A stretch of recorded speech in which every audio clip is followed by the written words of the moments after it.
Assalamualaikum warahmatullahi wabarakatuh. Materi kita hari ini adalah tata nama senyawa kimia sederhana. Aturan penamaan senyawa kimia ini berdasarkan IUPAC yang telah disepakati secara internasional, baik senyawa anorganik maupun senyawa organik. Saat ini kita khusus mempelajari tata nama senyawa anorganik, karena yang organiknya nanti akan kita pelajari di kelas 11 dan di kelas 12. Senyawa anorganik terdiri atas senyawa biner dan senyawa poliatomik.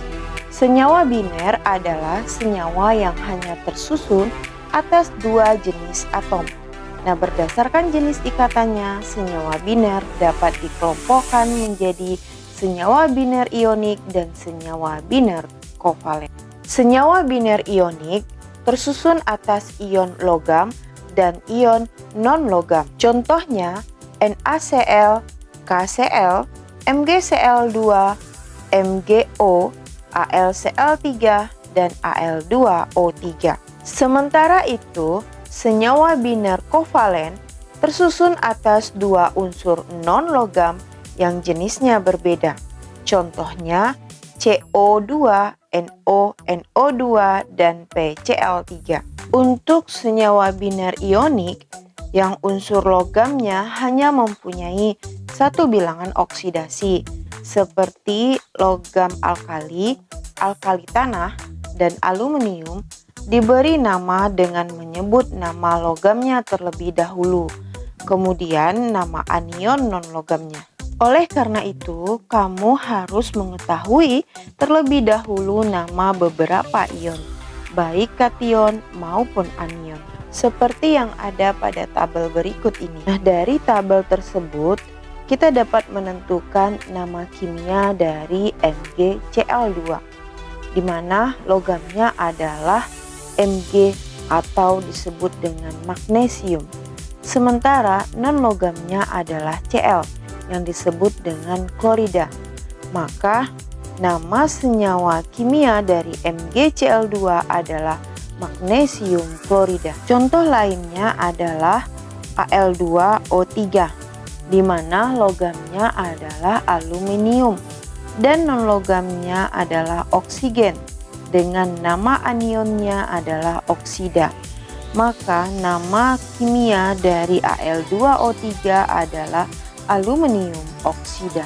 Untuk senyawa biner ionik yang unsur logamnya memiliki bilangan oksidasi lebih dari 1, maka ditambahkan angka Romawi yang sesuai dengan bilangan oksidasi logam tersebut dalam tanda kurung di belakang nama logam dan diikuti dengan nama unsur non-logam, lalu diberi akhiran ida. Jumlah bilangan oksidasi timbal pada senyawa PbO adalah positif 2.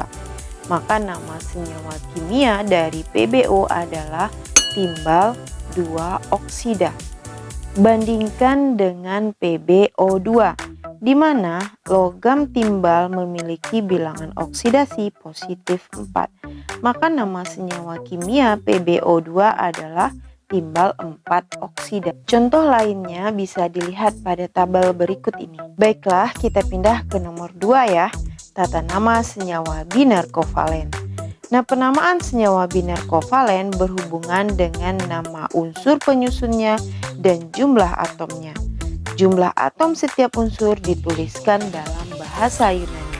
Perhatikan tabel berikut ini. Jika jumlah atomnya 1, maka bahasa Yunaninya adalah mono. Kalau 2, berarti bahasa Yunaninya adalah di. 3, tri, 4 tetra, 5 penta, dan begitu seterusnya. Jumlah atom dalam bahasa Yunani tersebut digunakan sebagai awalan dalam penamaan senyawa kovalen.